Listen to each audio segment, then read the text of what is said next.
সামান্য একটু গুঁড়ো দুধ দিয়ে ডেকোরেশন করে নিব। কড়াই দিয়ে দিব একটু ঘি।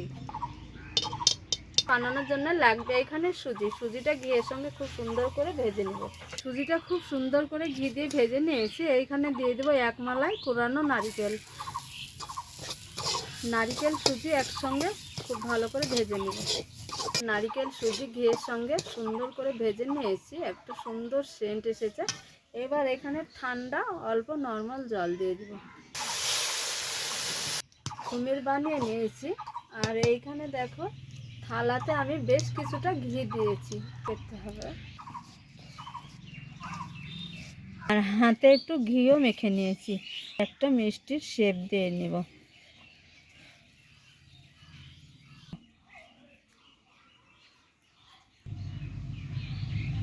ভাবে শেপ দিয়ে নিব, সবটাই একইভাবে তৈরি করে নিব। দেখে নিশ্চয়ই বুঝতে পারছো বন্ধুরা। এইখানে যে আমি শেপ দিয়ে নিয়েছি মিষ্টি, দিয়ে দেব তেলে। এটা আর বেশি ভাজা হবে না, আর ভাজলে ভালো লাগবে না। এইবার খুব সুন্দর করে ভেজে নিয়েছি, আমি তুলে নেব। তো বন্ধুরা দেখো খুব সুন্দর করে সবগুলো ভেজে নিয়েছে, আর কালারটা দেখো কতটা সুন্দর হয়েছে, দেখে দারুণ লাগছে। এক বাটি চিনি, আর এইখানে দিয়ে দেবো 3 বাটি জল। দিয়ে দেবো সেন্টের জন্য একটা এলাচ মুখ ফাটানো। একদম পাতলা করে শিরাটা তৈরি করে নিব। আর আমি একটু হালকা ঠান্ডা করে নিতে হবে, নাহলে খুবই ভিজে যাবে। করে দিয়ে দিব রসের মধ্যে করে খেয়ে তবে কমেন্টে জানাও বন্ধুরা যে কেমন লাগে।